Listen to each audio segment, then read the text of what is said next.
Scientist ya. Jadi Scientist ini digunakan ya, dia padanannya dari one sample t-test ya. Jadi datanya tidak berdistribusi normal ya. Ya, jadi ciri-cirinya seperti ini ya. Jadi ketika data tidak berdistribusi normal atau ya terdapat outlier ya. Jadi ini tidak harus semuanya bersamaan terjadi gitu, tapi pada dasarnya yang paling umum adalah datanya tidak berdistribusi normal ya. Nah, ada outlier, kemungkinan juga data tidak berdistribusi normal ya. Kalau cuma outlier 1 atau 2 tapi datanya masih berdistribusi normal, oke, kita masih bisa menggunakan one sample t-test. Tapi begitu datanya itu tidak normal ya, maka mau ada outlier atau tidak ada outlier ya tetap kita gunakan one sample test ya. Kemudian sebaran datanya ketika kita menggunakan misalnya histogram ya, atau mengecek sebaran data misalnya pakai box plot ya. Nah, itu dia lebih menceng ya, menceng ke kiri atau ke kanan. Jadi dia tidak pas di tengah tuh ya. Tidak pas di tengah kalau box plot. Kalau misalkan histogramnya itu dia gundukannya itu dia ke kiri atau ke kanan seperti itu ya. Itu ciri-cirinya ya. Tapi ciri-ciri paling utamanya adalah datanya tidak berdistribusi seperti itu. Nah, apa untuk setiap metode punya kelebihan kekurangan ya. Nah, apa kelebihannya ya? Kelebihan dari one scientist ini dia distribution free. Jadi mau dia sebarannya apapun ya, sebarannya misalnya tidak normal, misalnya kita nggak tahu sebarannya nih, kita nggak ngecek dia dia menyebar seperti apa bentukannya ya.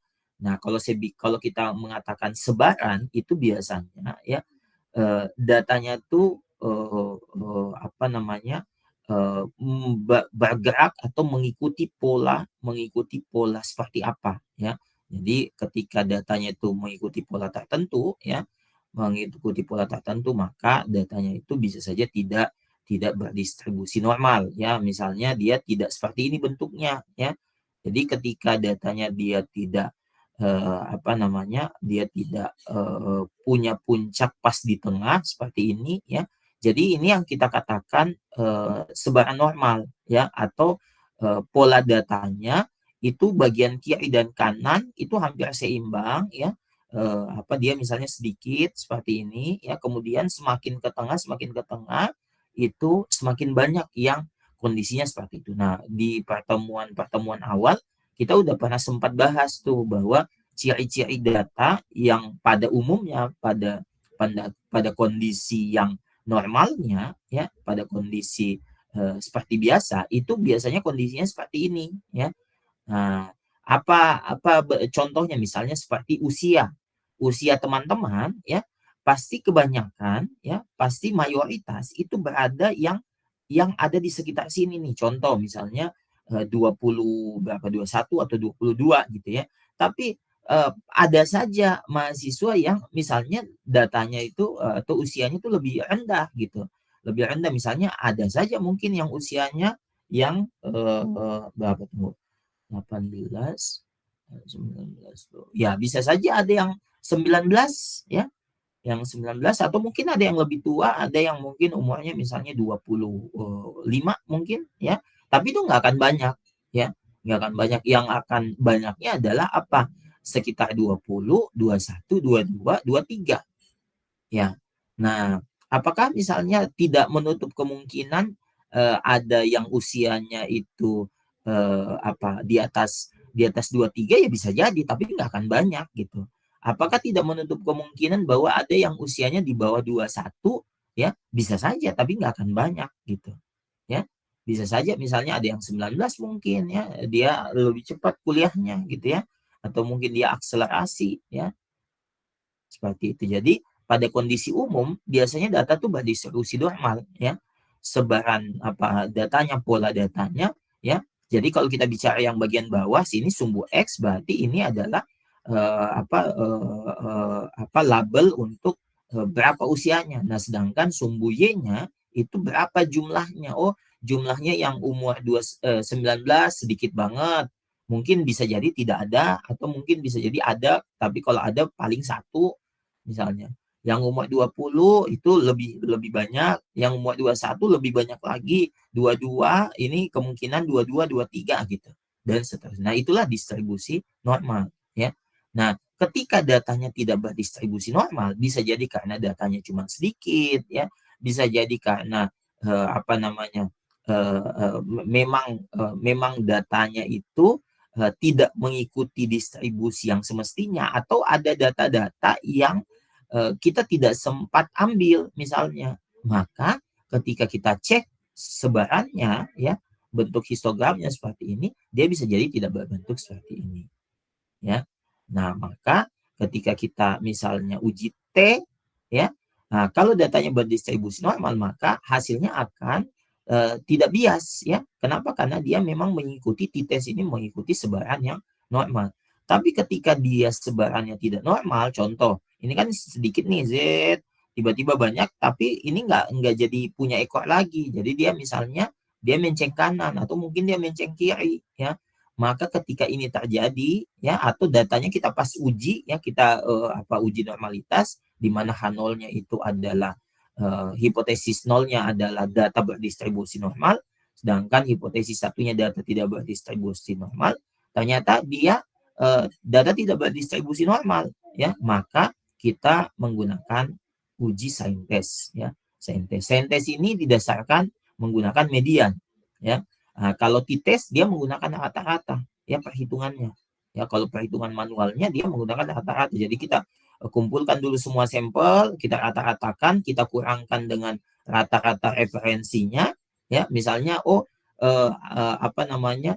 Sebagian besar misalnya, atau mestinya botol aqua itu isinya 660 mili misalnya. Nah, berarti itu referensinya kan. Atau mungkin IQ rata-rata mahasiswa ya di Indonesia misalnya itu berapa 120 misalnya, atau 100 berapa gitu ya. Nah, maka ketika apa namanya kita mau menggunakan sign test, kita nggak pakai rata-rata, tapi yang kita pakai adalah mediannya. Jadi kita lihat median data sampelnya, baru kita bandingkan sama si apa namanya referensinya seperti itu. Jadi Sentes ini adalah salah satu alternatif dari t-test jika asumsi normalitasnya tidak terpenuhi. Ya. Nah, metode ini merupakan salah satu metode non-parametrik. Non-parametrik itu maknanya apa? Non-parametrik ini adalah tidak memperhatikan sebarannya apa.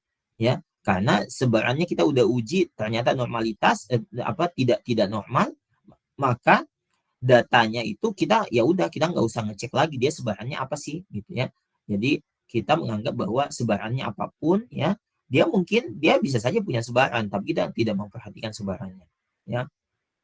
Nah, pada metode ini yang dibandingkan adalah median. Jadi sentence terbagi menjadi dua, yaitu one sample sentence dan pair sentence.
Nah, kita menggunakan median. Median itu walaupun datanya ada outlier, itu nggak ada masalah.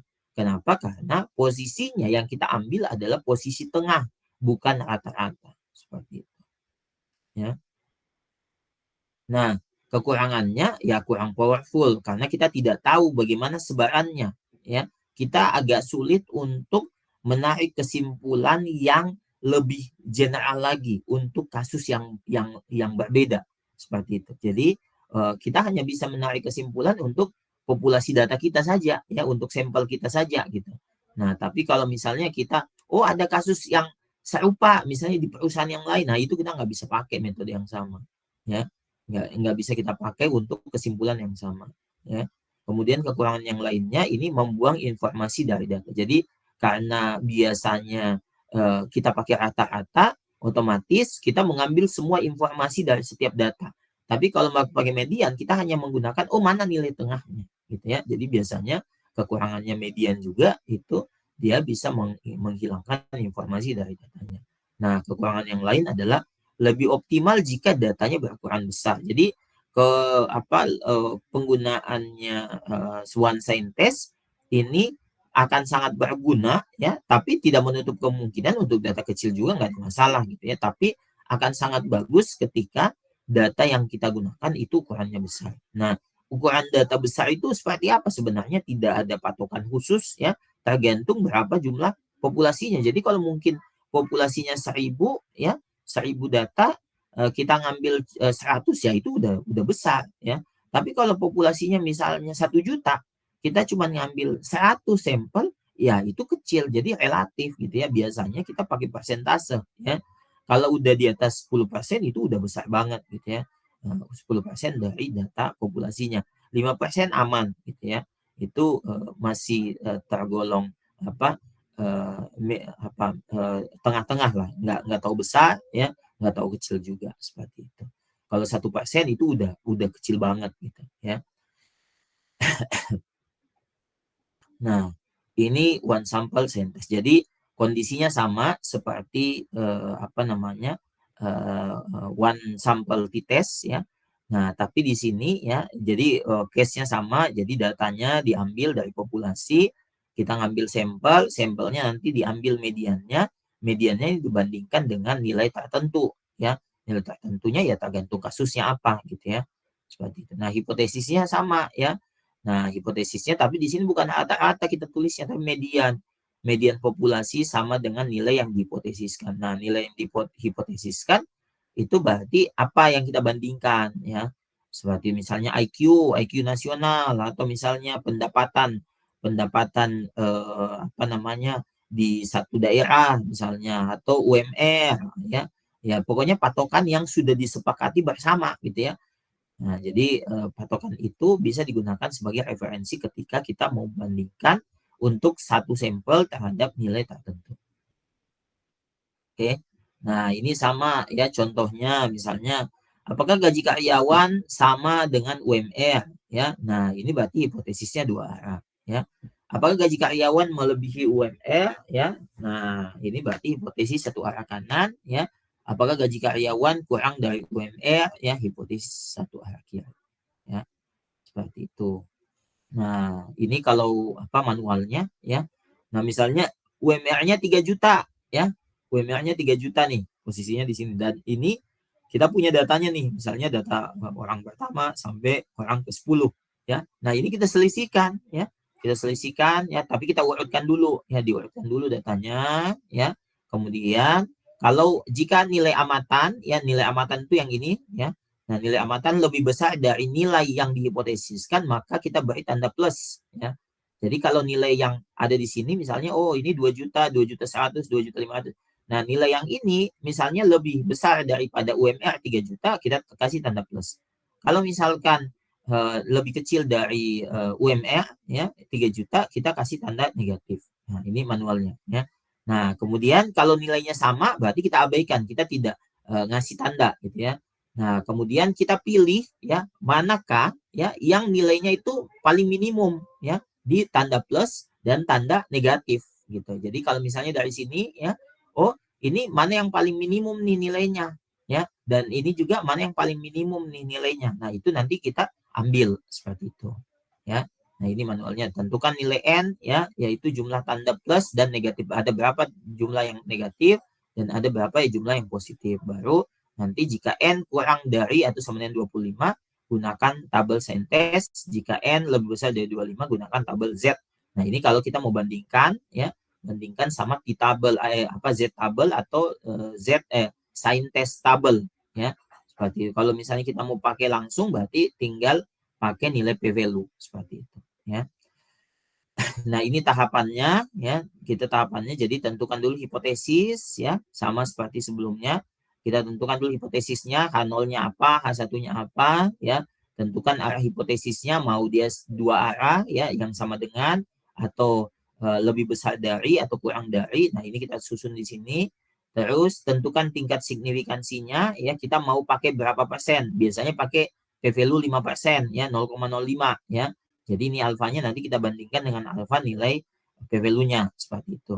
Nah, nanti untuk wilayah kritiknya ya ini kalau pakai tabel, kalau misalnya tidak pakai tabel berarti kita tinggal bandingkan sama alfa. Jadi nilai di kita nolak H0 jika nilai p-value kurang dari alfa. Jadi kalau kita pakai alfa 5% ya, seperti sebelumnya sama ya.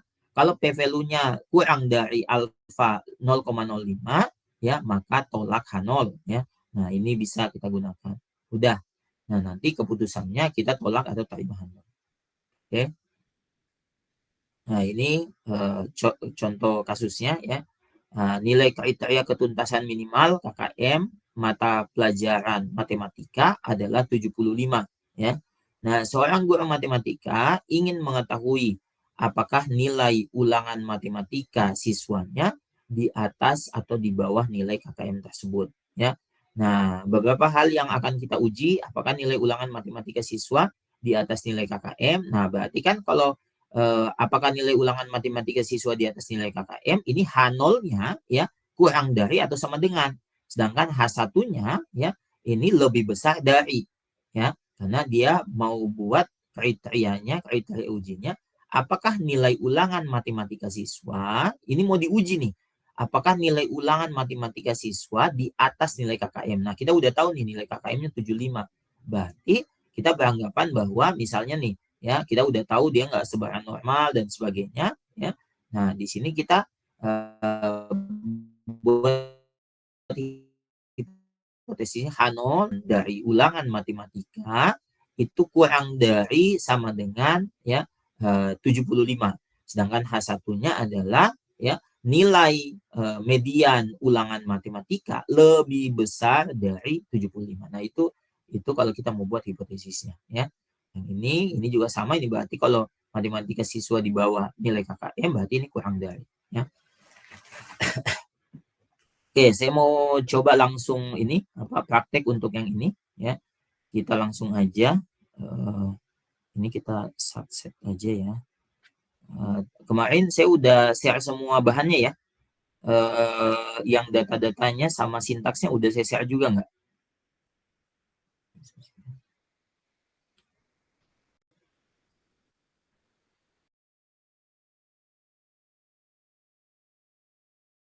Halo?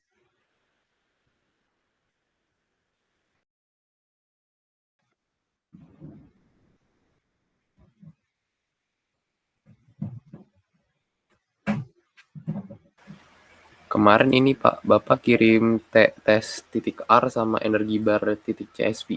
Itu aja. Oh, yang itu aja ya. Oke, bentar ya saya share kalau gitu. Saya share dulu. Oh, ini.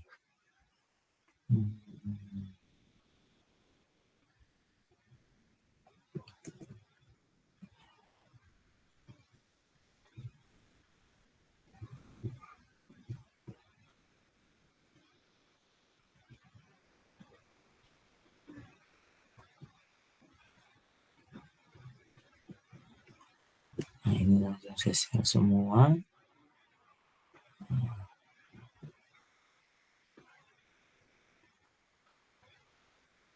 Oke.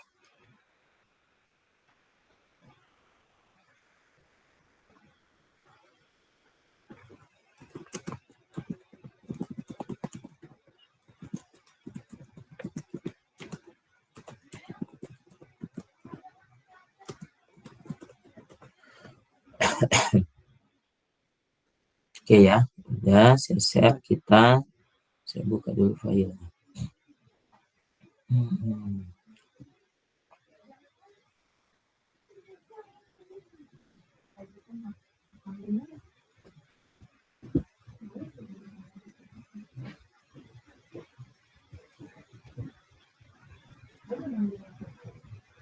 Oke,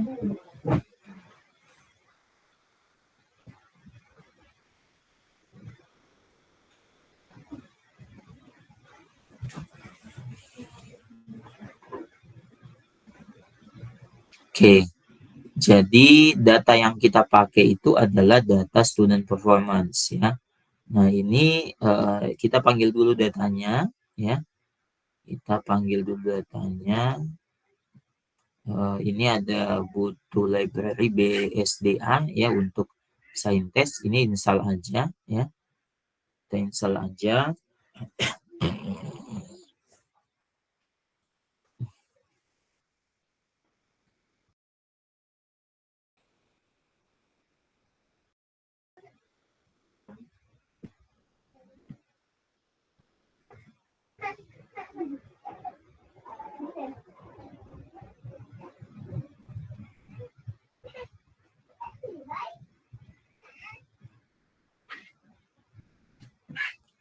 Oke, ini udah selesai instalasi. Kita coba panggil dulu datanya ya. Ini kita session dulu.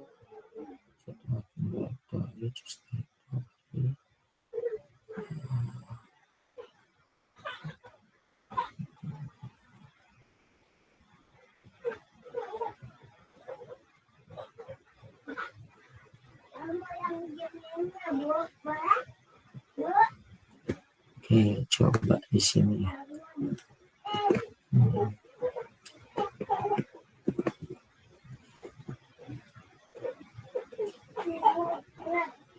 Oke.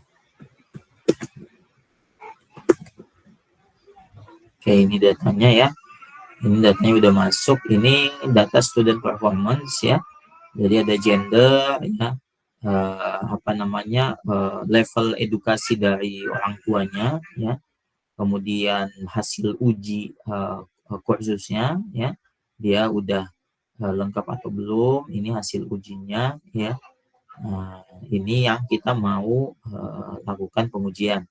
Yang kita uji yang mana nilai matematikanya ya, karena di sini tadi case kita ya, case kita tadi itu adalah ya, nah di sini adalah nilai matematika itu standarnya 75 ya.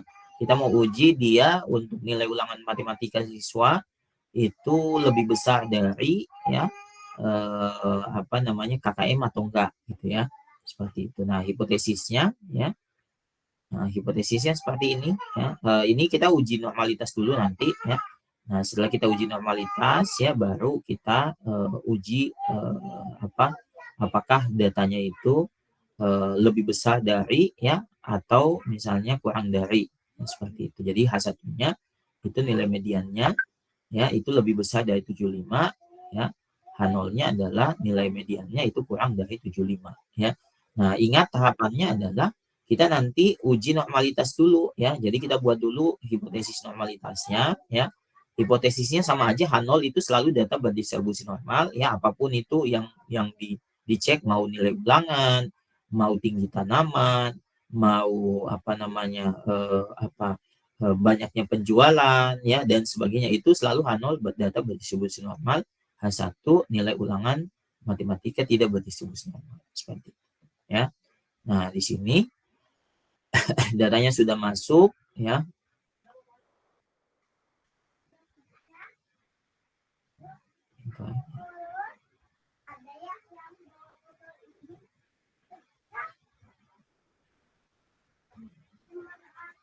Oke. Nah, ini kalau kita lihat, kita cek-cek dulu datanya, dimensi data. Datanya ini ada 1000 data, 7 variabel ya, 7 kolom ya. Nah, kita cek struktur datanya ya. Nah, ini datanya ada ID, gender ya, gender, ini faktor ya, kategori.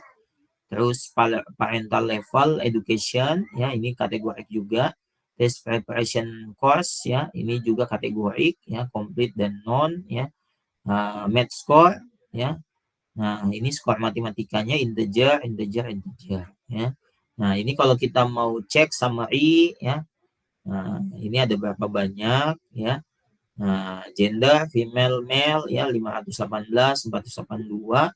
Untuk parental level of education-nya ya ada beberapa, ada associate degree, bachelor degree, ya, high school ya dan seterusnya ya.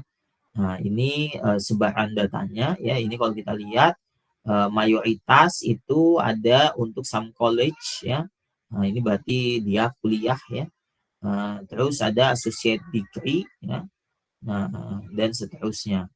Kemudian komplit ya, komplit dan tidak ya. Jadi ada yang belum komplit ujiannya ya, tesnya ya, ada 642 siswa, sedangkan yang tidak, yang sudah komplit ada 358.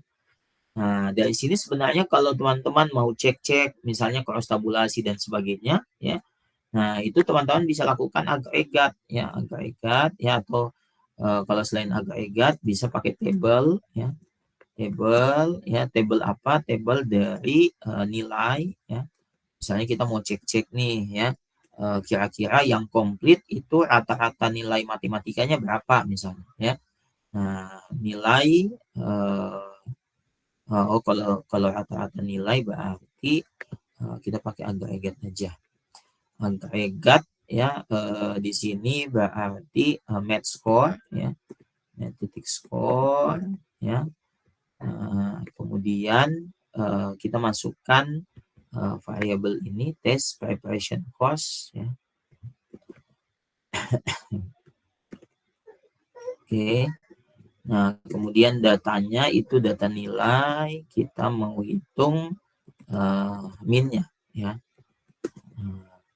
Nah, di sini kalau kita lihat ya, test preparation course-nya yang komplit itu, yang sudah komplit rata-rata math score-nya 69 ya, sedangkan yang belum komplit ya itu 64 rata-ratanya. Berarti nilai rata-ratanya lebih tinggi yang 69 ya untuk yang komplit seperti itu. Nah, itu kalau kita mau secara cross tabulasi ya.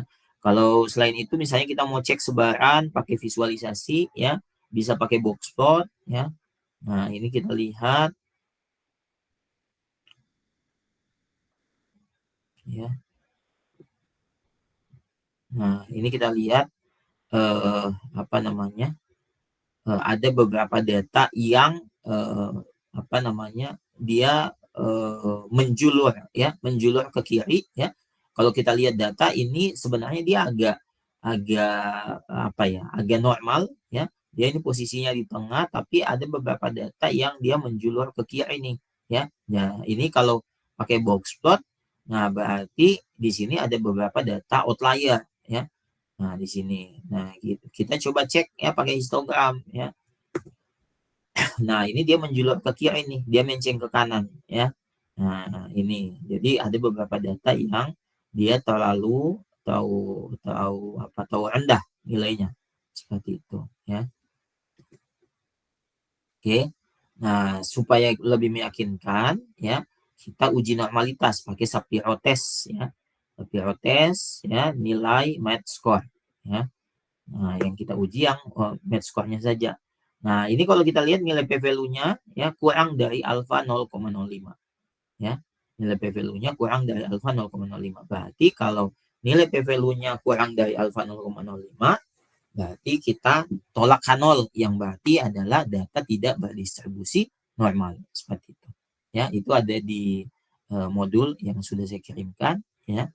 Nah, di situ ya karena p-value itu nilai 0,0 sekian ya kurang dari alfa 0,05, maka tolak H0. Artinya apa? Nilai ulangan matematika tidak bernormal ya. Jadi yang ini nih ya. Nah, kenapa? Karena nilai p-value-nya kurang dari alfa. Oke, makanya H0 H1-nya ini harus jelas.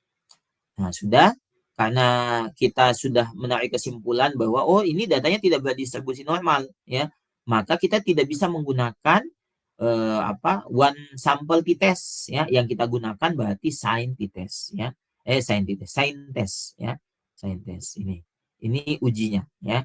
Nah, di sini kita menggunakan library BSDA. Library BSDA ini untuk mengambil si package si function sign test ya. Jadi kalau belum ada, diinstal dulu. Installnya biasanya ada muncul nih di sini hijau-hijau nih tulisan install. Atau kalau nggak muncul, klik aja di package ya, install ya. Nah, terus tinggal tulis BSDA. Nah, itu ya. Klik ya, kemudian install. Oke. Nah, ini kita running dulu library-nya ya. Kemudian ini kalau untuk uji pihak kanan ya berarti kita nggak butuh yang two side ya. Nah, ini kalau yang two side berarti dia hipotesisnya H0 dia sama dengan H1 tidak sama dengan ya. Kalau yang ini berarti alternatif greater ya. Berarti H0-nya kurang dari atau sama dengan H1-nya lebih besar dari ya. Nah, ini sign test ya. Nah, fungsinya kita tulis dulu nama fungsinya sign titik test. Kemudian nilai match score ya. Ini kita ambil kolom match score ya. Nah, ingat cara ngambil kolom itu gimana? Cara ngambil kolom itu kita bisa pakai tanda dolar seperti ini ya. Nah, atau bisa juga nilai ya. Nah, nilai terus di sini kurung siku kurung siku ya. Nah, kita tulis ya mat score ya itu bisa juga ya. Nah, untuk ngambil si kolom mat score karena kita hanya mau uji mat score saja ya. Nah, ini mat score saja nih yang kita mau uji ya. Berarti kita harus ambil kolom mat score dari ini nama tabelnya nih nilai ya. Nama tabelnya nilai, kita mau hanya ngambil si kolom ini saja ya. Itu. Oke. Nah, di sini sign test ya, nilai match score. Nah, ini MD median ya, median datanya 75 ya, referensi yang kita pakai tadi. Kemudian alternatifnya sama dengan greater ya. Nah, ini kita jalankan ya. Nah, di sini kita cek ya nilai P value-nya mana ya, nih. Nilai P value-nya ini adalah 1 ya. Nah, berarti salah ya. Nah, ini bukan kita tolak, kita terima H0 berarti karena nilai P value-nya ini lebih besar ya, lebih besar daripada alfa. Nah, coba kita pakai alternatifnya yang less ya. Nah, P value-nya kurang dari nih ya. Nah, berarti hipotesisnya ya. Nah, di sini berarti kita tolak H0. Berarti sebenarnya nilai median ulangan matematika itu kurang dari 75 seperti itu ya.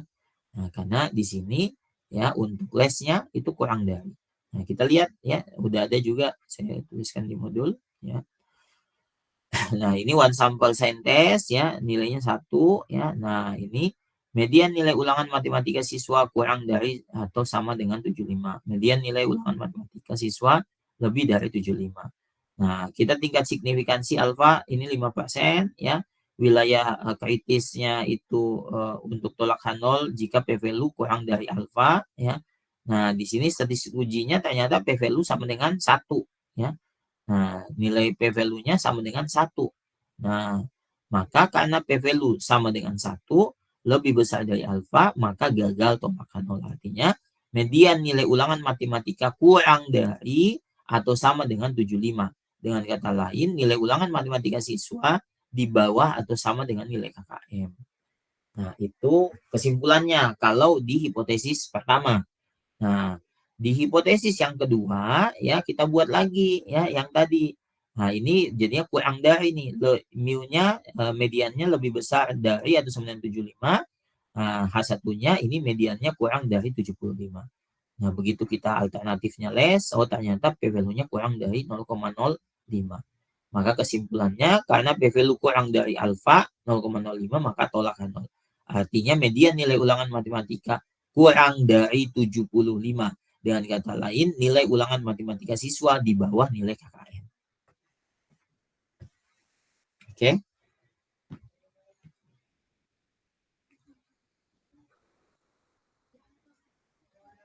Nah, itu ya. Nah, jadi untuk one sign test ya seperti itu. Kira-kira ada pertanyaan?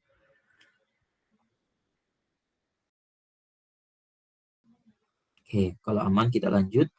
Nah, selanjutnya saya loncat dulu ya. Kita loncat dulu karena masih sama-sama sign test ya.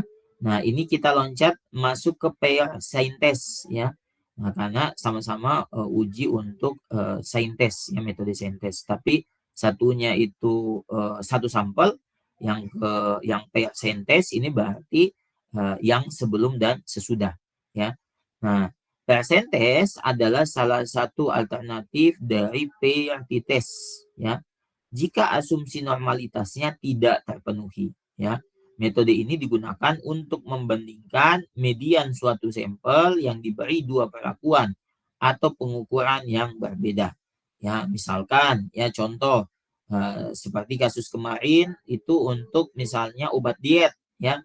Sebelum dan sesudah, sebelum diberikan obat diet, ya, ditimbang dulu semua berat badan sampelnya, ya, atau yang mau diujikan, ya, itu ditimbang dulu, kemudian dimasukkan datanya, kemudian setelah itu dibandingkan sama yang sesudah, ya, sesudah diberikan obat diet. Mungkin diberikan obat diet selama 1 bulan, kemudian setelah 1 bulan baru ditimbang kembali seperti itu, ya. Nah, ini ketika datanya tidak normal, ya, ketika datanya tidak normal, ya, asumsinya tidak normal, maka kita menggunakan pair sign test, ya, bukan pair t-test seperti itu, ya. Hipotesisnya sama, ya. Nah, ini contohnya, ya, suatu program diet dilakukan untuk menurunkan berat badan. Para peserta ditimbang dulu berat badannya sebelum menjalankan program diet. Kemudian setelah 3 bulan menjalani program diet tersebut, para peserta ditimbang kembali berat badannya, ya. Nah, jadi range waktunya 3 bulan dari sebelum dan sesudah, ya. Nah, itu. Nah, kalau misalkan apakah perbedaan berat badan sebelum dan sesudah diet itu sama, ya? Adakah perbedaan berat badan sebelum dan sesudah diet misalnya? Nah, berarti hipotesisnya dua arah, ya. Median 1 sama dengan atau tidak sama dengan median 2, gitu, ya. Nah, apakah diet berhasil menurunkan berat badan? Berarti kalau berhasil, dia hipotesisnya satu arah kiri, ya, berarti turun, ya. Apakah berat badannya itu kurang dari, ya, median berat badan kurang dari, ya, kurang dari yang direferensikan. Kurang dari setelah meminum obat seperti itu, ya. Nah, jadi setelah dia meminum obat, dia dietnya itu berhasil atau tidak seperti itu, ya. Nah, ini sama, ya. Nah, tapi ini dia dibandingkan antara si datanya. Data sebelum diet bagaimana, data sesudah diet bagaimana, ya. Nah, berarti kan ini berat badannya, ya. Dia kalau dia turun, ya. Nah, ini berarti, ya, dia berhasil gitu, ya. Kalau misalnya dia kalau dia negatif berarti dia tidak berhasil seperti itu, ya. Malah sebelum diet itu lebih lebih ringan dibanding sebelum diet, ya. Nah, hipotesisnya sama, ya, kondisinya sama, tapi yang membedakan adalah case-nya. Nah, ini case study-nya, ya, case study untuk support drink, ya. Jadi seorang peneliti ingin menguji formula baru untuk sport drink yang meningkatkan performa lari. Nah, alih-alih minuman biasa yang hanya mengandung karbohidrat, sport drink baru ini mengandung campuran protein dan karbohidrat, ya. Nah, peneliti ingin mengetahui apakah sport drink baru ini itu menyebabkan perbedaan kinerja dibandingkan dengan sport drink yang hanya mengandung karbohidrat, ya. Nah, di sini, ya, untuk melakukan penelitian ini direkrut 20 peserta yang masing-masing melakukan 2 uji coba, ya. Melakukan dua uji coba di mana mereka harus berlari sejauh mungkin dalam 2 jam di atas treadmill. Jadi pakai treadmill aja, ya. Dalam salah satu uji cobanya ini mereka meminum sport drink yang hanya mengandung karbohidrat, dan dalam uji coba lainnya mereka meminum sport drink protein karbohidrat. Jadi ada yang sudah formula baru, ada yang belum, ya. Nah, urutan uji coba diimbangi dan jarak lari mereka di kedua uji itu dicatat, ya. Jadi minuman satu, ya, dia minum kemudian dia lari, ya. Dia lari misalnya selama 1 jam, kemudian istirahat dulu mungkin atau beberapa hari kemudian misalnya dulu, ya. Pokoknya dikasih jeda setelah itu minum lagi, ya, minum, ya, kemudian lari lagi. Nah, dari kedua percobaan itu sebelum minum pakai minuman biasa sama setelah pakai minuman yang sudah ada proteinnya seperti itu, ya. Jadi ini sebelum sesudah orangnya harus sama, ya. Orangnya harus sama, ingat ya. Untuk sebelum sesudah itu dia orangnya harus sama, tidak boleh orangnya berganti seperti itu. Oke. Nah, ini kita langsung ya. Kita langsung cari datanya. Untuk percentage ini sintaksnya ya di sini.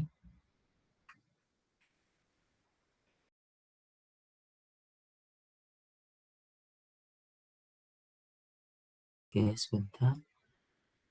Oke, ini udah kebuka. Oke, ini kita panggil dulu datanya ya. Datanya data minuman, kita coba view datanya.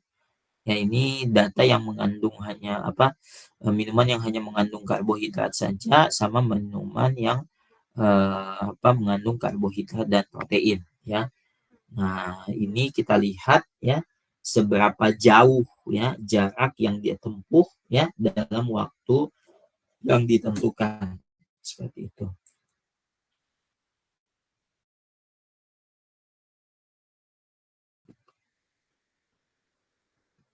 Oke, sebentar. Oke. Nah, ini teman-teman kalau sudah panggil datanya ya, kita cek dimensinya, datanya ada 20 observasi ya, 2 kolom ya, 2 kolom. Nah, kemudian untuk struktur datanya ya, ini sama-sama numerik ya, yang variabel karbohidrat dan variabel karbohidrat protein ya, itu sama-sama numerik ya. Kemudian coba kita cek ya box plot ya. Nah, box plot ini yang kita pakai itu hasil dari selisih datanya ya. Nah, jadi makanya kita hitung dulu selisih datanya ini ya. Nah, ini ada selisih ya. Jadi yang minum pakai minuman karbohidrat saja sama yang karbohidrat dan protein ya. Nah, kita cek ya box plotnya. Nah, ini terdapat outlier ya. Ada outlier ya di data atas ya. Nah, ini kalau kita histogramkan kemungkinan dia agak menjulur ke kanan ya. Ini dia menceng kiri ya. Nah, ini histogramnya ya, ini ya. Nah, ini lebih banyak nih di sebelahnya, mestinya kalau dia normal ini kondisinya hampir sama ya. Seperti itu.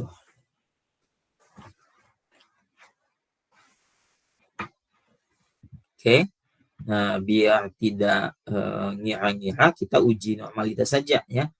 Sapiro.test minuman, ini kita ambil kolom selisih ya. Pakai tanda dolar ya. Nah, ini ternyata Sapiro testnya, uji normalitasnya ini kurang dari alfa 0,05 ya. Berarti kita tolak H0 ya. Kita tolak H0 berarti data tidak berdistribusi normal. Nah, sama seperti sebelumnya ya.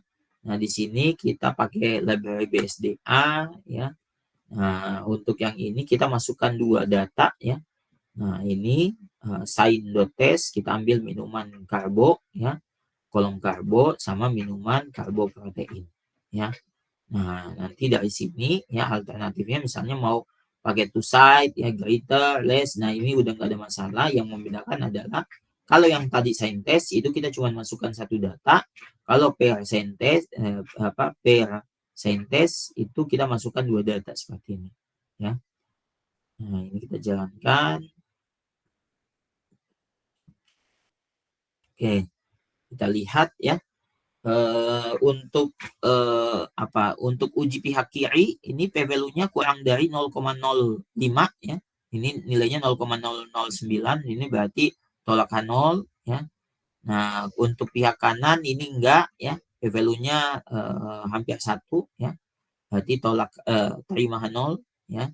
Untuk yang dia 2 arah ya.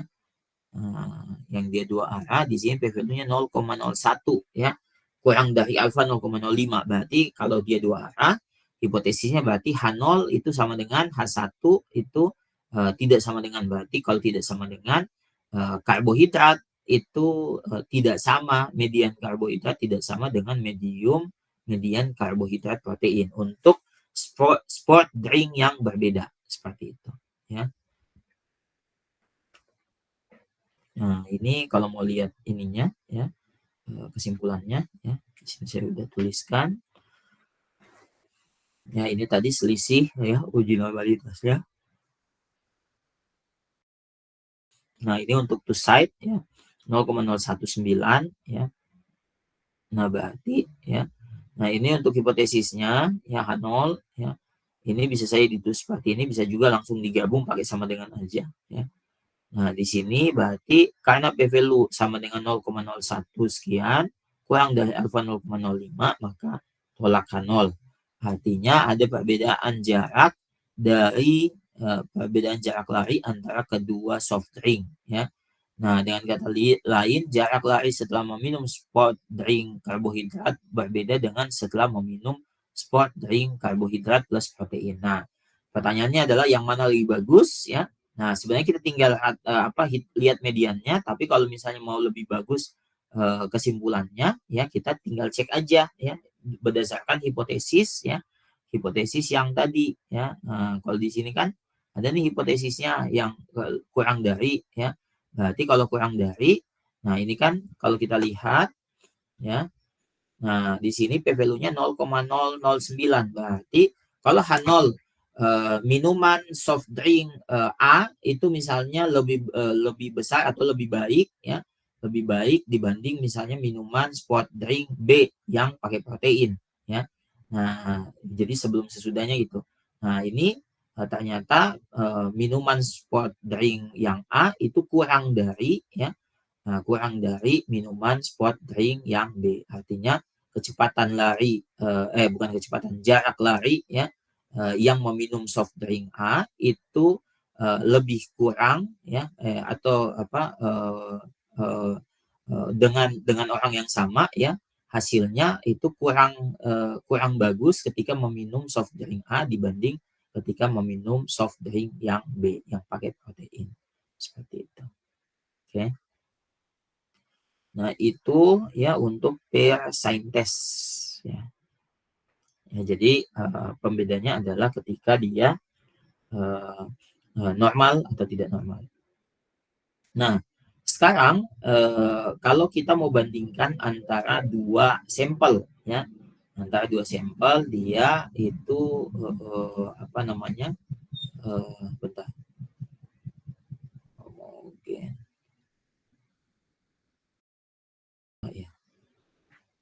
Nah, ini kalau misalnya untuk independent test atau dua sampel ya, untuk dua sampel itu alternatifnya kan kita bisa menggunakan two sample test atau independent sample test ya. Nah, ketika dia tidak berdistribusi normal datanya, maka ya kita bisa menggunakan Wilcoxon rank sum test ya. Nah, ini ya kelebihannya hampir sama ya, kekurangannya juga hampir sama. Jadi kekurangannya ini dia mengasumsikan ragam antar kelompok itu tetap homogen ya. Nah, kemudian perhitungan manual ini lumayan rumit. Jadi kalau kita mau hitung manual itu lumayan rumit ya.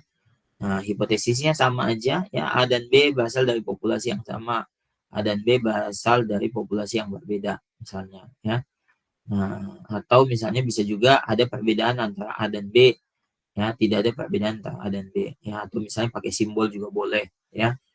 Nah, kalau hipotesis satu arah kanan ya, H0 B lebih baik atau sama dengan A misalnya.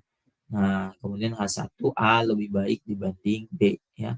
A lebih besar daripada B ya. Seperti itu.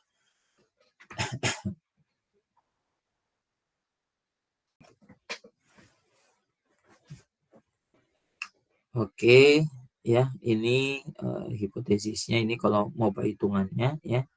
Nah, ini stepnya sama ya, yang membedakan itu adalah ujinya ya. Di sini pakai perhitungan seperti ini, Wilcoxon Rank Sum Test ya.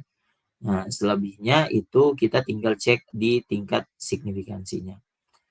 Nah, di sini misalnya seorang guru matematika ingin mengetahui apakah ada perbedaan nilai ulangan matematika antara siswa perempuan dan laki-laki ya. Nah, jadi mau dibandingkan antara perbedaan nilai matematika siswa perempuan dan siswa laki-laki ya. Nah, kemudian diuji ya. Hal yang akan kita uji adalah apakah nilai ulangan matematika siswa itu siswa perempuan berbeda dengan siswa laki-laki ya. Jadi kalau lihat konteksnya dia mestinya ujinya uji dua pihak ya. H0-nya itu sama dengan H1-nya dia tidak sama dengan. Oke. Nah, ini kita langsung aja ya panggil datanya masih sama ya. Datanya masih sama ya, performance performance tadi. Saya panggil dulu datanya. Sintaksnya ya. Ini Wilcoxon test.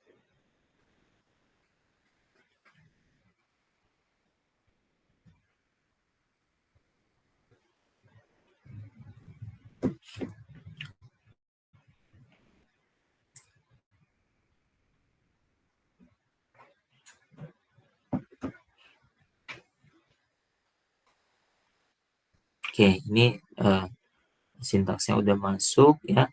Nah, ini datanya masih sama ya. Nilai ya seperti ini.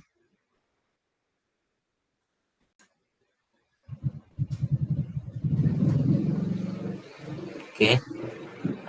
Kemudian dimensinya masih sama 1000 data, summary-nya ya. Kita cek misalnya box plot-nya ya. Ini yang female sama male untuk nilai matematika ya. Nah, ini untuk nilai matematika. Jadi kita mau cek ya hasilnya seperti apa ya. Hilang.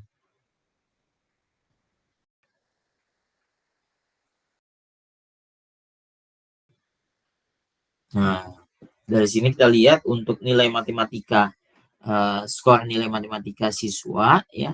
Untuk yang female ini lebih banyak outlier nih ya. Ini outliernya ke bawah lagi ya. Berarti lebih banyak yang tidak melewati ambang batas ya.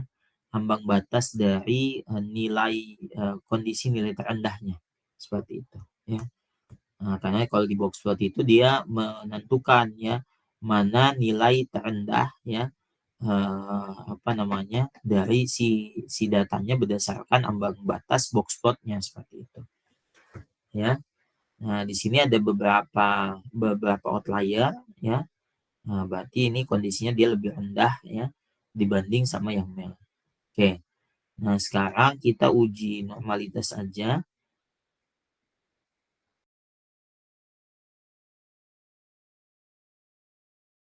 Nah, bentar. Nah, ini kita misalnya mau pakai histogram juga untuk ngecek bisa ya.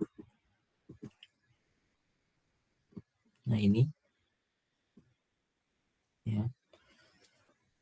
Nah, kelihatan sebenarnya dia agak mirip ya, agak mirip hasilnya, tapi di sini ya, ini kalau kita lihat ada 2 ya yang menyebar di sebelah kiri ya. Nah, ini yang menyebabkan dia tidak normal.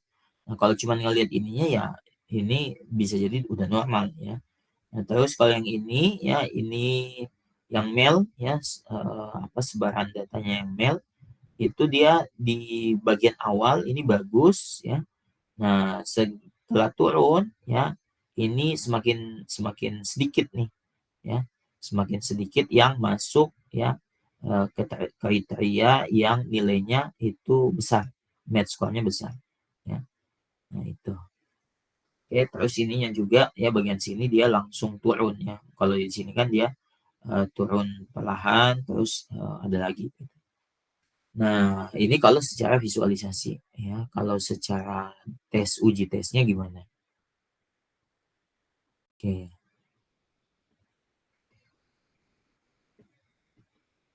Nah, ini untuk menguji datanya ya, karena menggunakan subfield test independen ya, kiri dan kanan, maka dua-dua datanya itu kita harus cek ya. Nah, di sini kita pakai R statistics ya. Nah, nilainya. Nah, ini dua datanya itu female dan male ya. Kita cek di sini nilai p-value-nya itu untuk apa namanya? Untuk nilai statistik yang kalau dicampur keduanya ini nggak ada yang tidak normal ya, normal semua karena nilai p-value-nya lebih besar daripada alfa 0,05. Tapi begitu kita cek itu apa namanya? Ini nilai statistiknya tadi ya, nilai statistiknya. Nah, ini nilai p-value-nya itu kurang dari alfa 0,05 ya. Berarti karena kurang dari alfa 0,05 berarti untuk kedua data female dan male ya itu tidak mengikuti sebaran normal ya, karena salah satunya saja tidak boleh ya, maka kalau keduanya ya pasti nggak boleh juga untuk menggunakan independen sampel test ya. Nah, makanya kita gunakan Wilcoxon ya. Ini kita jalankan ya. Ini untuk uji homogenitas ya. Kalau uji homogenitas dia homogen ya, karena syaratnya itu dia harus tetap homogen ya. Nah, untuk Wilcoxon ya, Wilcoxon text match score kita masukkan gender ya, gender ya, karena ini di sini kita mau bandingkan antara gender ya. Nah, jadi match score gender ya, kemudian data nilai ya, alternatif to site.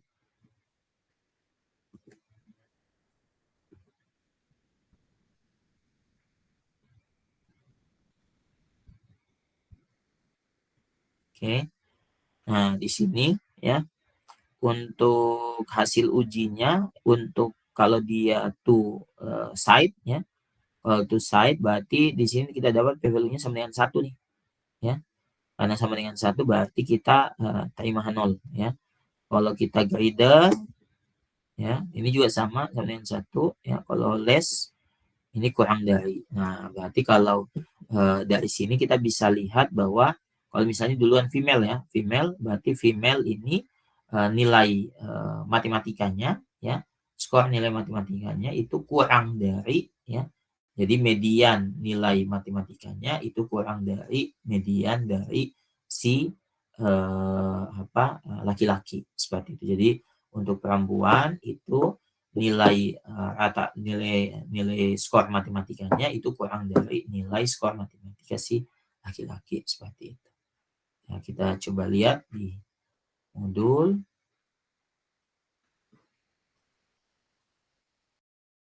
Oke. Nah, ini tadi yang to site ya.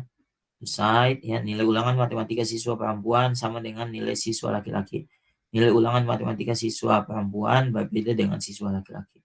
Nah, ternyata begitu dicek ya, dicek tingkat signifikansinya ya, ini 0,05 masih sama. Nah, di sini ya p-value-nya ini kurang dari ya. Ini yang sudah tunggu. Ini to site ya. Kayaknya ada yang salah di sininya. Ini mestinya nilainya 1 nih tadi nih. Coba kita lihat. Match score. Coba.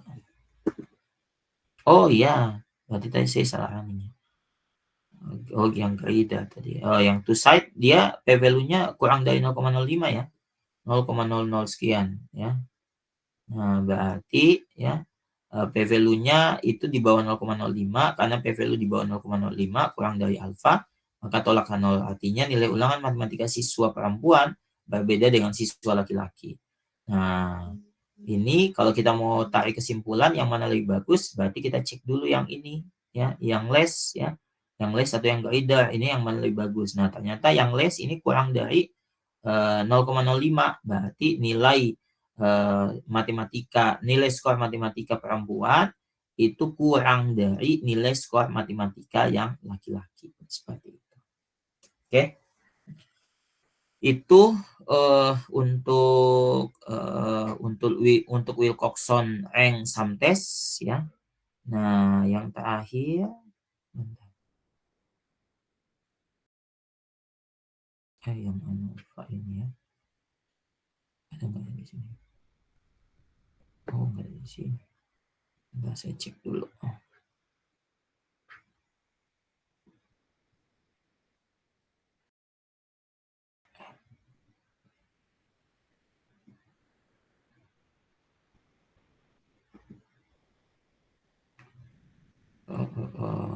Bentar ya.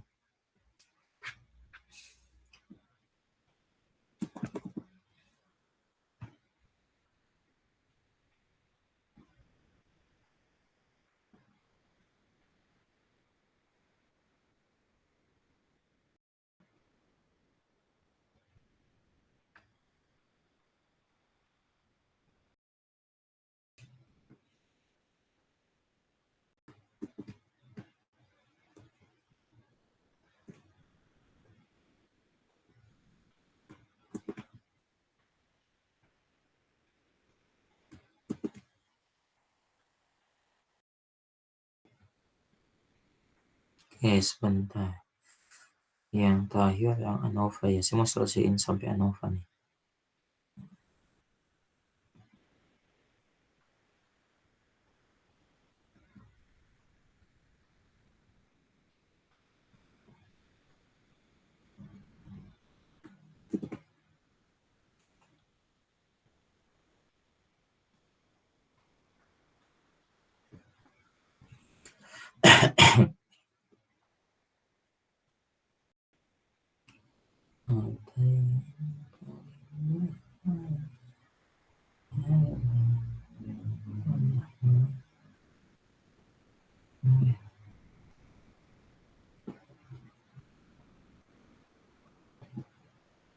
Saya share dulu materinya bentar ya.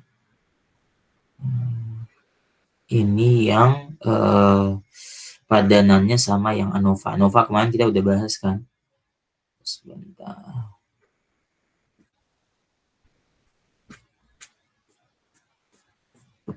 Saya cek dulu.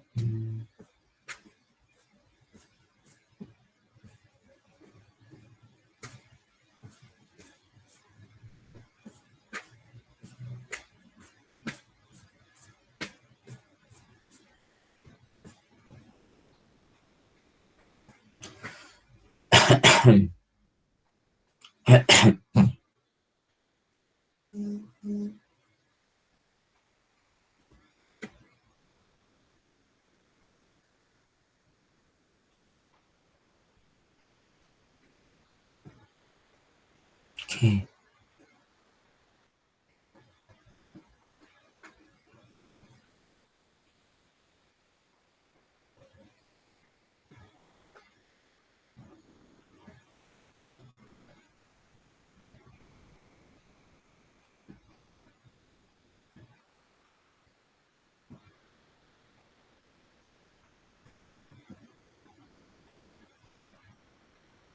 Oke.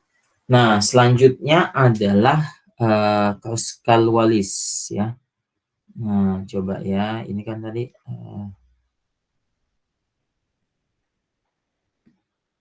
nah, kan tadi kita udah ya, ini padanannya one sample sign test, two sample t-test itu padanannya Wilcoxon rank sum test, pair t-test itu padanannya pair side test. Nah, ANOVA itu padanannya itu Pascal Wallis ya. Jadi kalau data tidak berdistribusi normal, ini nanti kita pakai ini.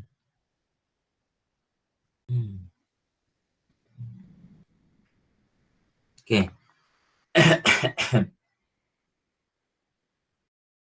Nah, jadi sama seperti sebelumnya ya, ini datanya dia harus normal ya, kita cek. Kalau dia tidak normal berarti ketika data yang kita mau bandingkan lebih dari dua kelompok ya.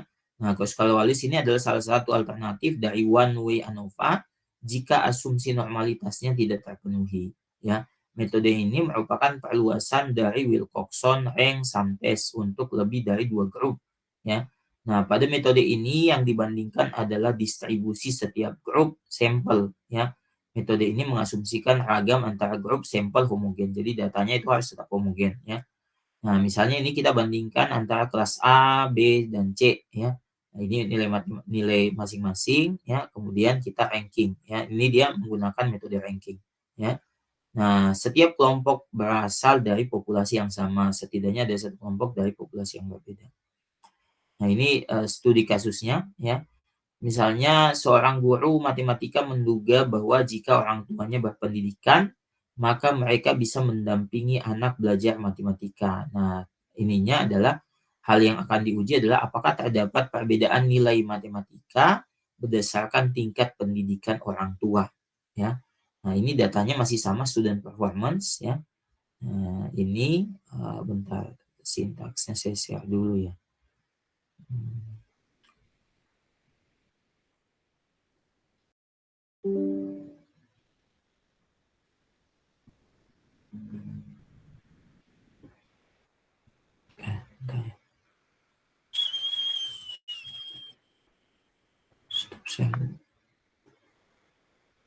Bentar saya cas dulu ini ya laptop saya.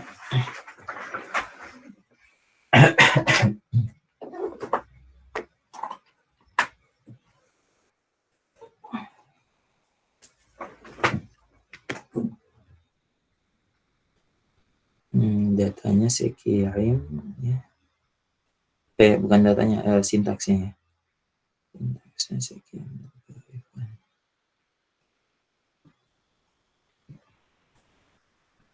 Oke, itu untuk Pascal Wallis ya. Untuk yang ANOVA.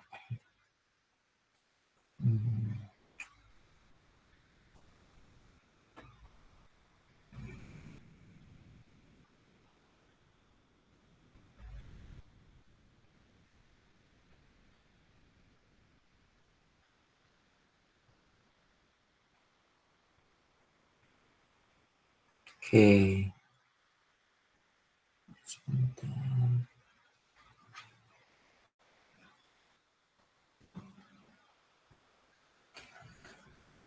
Nah, ini datanya masih sama ya, data nilai ya. Ya, datanya data nilai ya. Kita semua cek struktur ya, masih sama summary ya. Kita cek box plotnya bisa juga, jadi kita lihat antara nilai skor matematika sama parental level of education-nya ya. Nah, ini kita lihat ya untuk apa namanya, nah, ini harus dilebarin ini biar kelihatan semua. Nah, ada associate degree ya, bachelor degree, high school, master degree, some college sama some high school ya. Ini di antara beberapa data ya yang match score-nya ya. Ini ada beberapa yang terdapat outlier ya. Dapat outlier ini seperti some college ya, high school dan bachelor degree ya.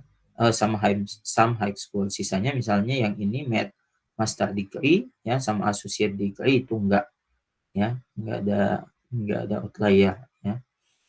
Nah, kemudian kalau kita uji Shapiro ya, ini langsung beberapa ya, semuanya yang kita ambil group by-nya parental level of education, Shapiro test, match score ya.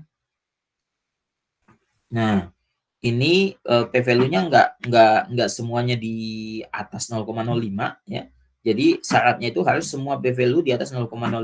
Kalau ada yang tidak di atas 0,05 berarti semuanya gagal untuk menggunakan ANOVA ya. Jadi kita nggak bisa pakai ANOVA ya, karena ANOVA itu mensyaratkan datanya dia punya sebaran normal untuk semua kelas ya, untuk semua kategori ya. Nah, ini dia tidak normal ya, ini enggak normal ya, ini enggak normal ya. Seperti itu. Yang sisanya itu normal ya. Nah, jadi kesimpulannya adalah data tidak berdistribusi atau tidak menyebar normal ya. Sehingga kita nanti pakai apa namanya? Kita pakai Kruskal Wallis ya, Kruskal test ya. Nah, cara lain untuk uji normalitas itu bisa juga pakai residual data ya. Pakai residual data, jadi kita pakai dulu one way ANOVA ini AOV ya. Analisis of variance ya. Match score kita masukkan, parental level of education kita masukkan, datanya data nilai ya. Ini kemudian kita pakai Shapiro test ya, cek residualnya. Nah, ini residualnya ini kalau mau langsung keseluruhan ya, ini ternyata dia nggak normal ya. Karena dia nilai p-value-nya lebih kecil daripada alfa 0,05. Kemudian kita uji keragaman data ya. Nah, ini syaratnya kita pakai Kruskal-Wallis, ini tetap datanya harus homogen ya. Ini datanya harus homogen, ini nilainya itu di atas 0,05 berarti datanya keragaman datanya dia homogen. Nah, kemudian karena kita sudah tahu bahwa datanya ini dia tidak berdistribusi normal, kita pakai Kruskal-Wallis. Ini pakai function Kruskal test ya. Kruskal test, match score ya, parental level of education, data nilai. Kita lihat, nilai p-value-nya di bawah 0,05 ya. Karena nilai p-value di bawah 0,05, maka kita lanjutkan uji lanjut ya. Uji lanjut itu pakai post hoc ya. Nah, ini kita lihat hasil post hoc-nya. Ini kayaknya banyak. Ya.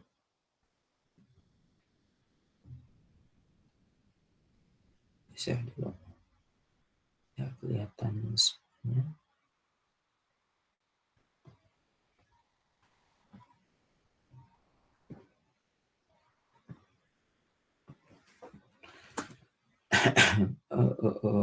Kita view aja lah. Nah, di sini kita lihat ya. Nah, yang dia bintang-bintang ya. Nah, itu berarti dia signifikan berbeda ya. Misalnya kita bandingin nih associate degree sama high school ya. Nah, dia berbeda nggak? Ini berbeda ya, dia bintang. Kalau dia NS berarti not signifikan ya. Karena nilai p-value-nya itu lebih besar daripada alfa ya. Nah, ini kita bisa lihat bahwa yang signifikan berbeda ya, nilai skor matematikanya berbeda itu antara associate degree sama high school ya. Ini jelas beda ya. Kemudian nah ini lagi bachelor degree sama high school ya. Nah, mana lagi ini yang ada bintangnya nih. Nah, ini bachelor degree sama some high school ya, dan seterusnya ya. Jadi kita bisa lihat bahwa yang mana lebih bagus. Nanti tinggal nanti kita lihat yang mana yang paling paling besar si nilainya. Nah, di sini saya juga udah tuliskan ya. Ada nggak ya? Bentar. Nah, di sini ya. Nah, terdapat perbedaan antara associate degree dengan high school ya. Nah, ini. Nah, kemudian terdapat perbedaan antara bachelor degree dengan high school ya. Jadi kalau kita mau lihat nilai matematikanya ya, kita mau bandingkan mana berdasarkan parental levelnya, yang berbeda itu adalah associate degree sama high school ya. Terus yang bachelor degree ya, bachelor degree itu sama high school ya. Kemudian apalagi terdapat perbedaan antara bachelor dengan some high school ya. Bachelor dengan some high school ini ya. Ini ya, dan seterusnya ya. Nah, jadi dari sini kita bisa lihat bahwa pendidikan orang tua itu punya perbedaan yang signifikan ya terhadap hasil atau skor nilai matematika siswa. Oke. Nah, itu mungkin ya untuk materi hari ini ya. Saya nggak ngasih tugas dulu ya. Nanti besok kita kita seperti biasa ya, tetap online ya. Untuk jadwal kita ya, selanjutnya kita masih tetap seperti biasa. Oke, kira-kira ada pertanyaan?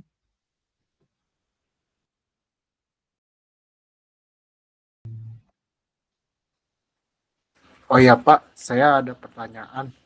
Ya, silakan. Oh ya Pak, ini pertanyaan saya itu untuk materi file yang disampaikan Pak Sabil itu ada nggak Pak? Itu kapan dibagiin Pak? Soalnya saya butuh juga buat pembelajaran. Iya, Itu udah saya bagikan. Paling yang ini yang sisa yang Kroesker-Wallis. Itu udah saya bagikan ke Evan kan kemarin. Sudah saya kirim grup kok. Yang iya. kemarin Nanti cek grup aja, Nevi. sekarang Pak, maksudnya pertemuan sekarang. Ya, ini yang pertemuan sekarang yang barusan saya jelaskan itu ada semua di modul, sisa yang Kroesker-Wallis yang terakhir. Oh iya Pak. Ya, nanti dilihat aja ya, Nafi. Oke Pak. Delete kan. Oke, thank you semuanya. Kalau nggak ada pertanyaan lagi, nanti saya absen aja semua. Terima kasih atas perhatiannya. Nanti untuk besok seperti biasa ya, Evan. Oke, saya cukupkan. Assalamualaikum warahmatullahi wabarakatuh. Waalaikumsalam. Waalaikumsalam. Terima kasih, Pak.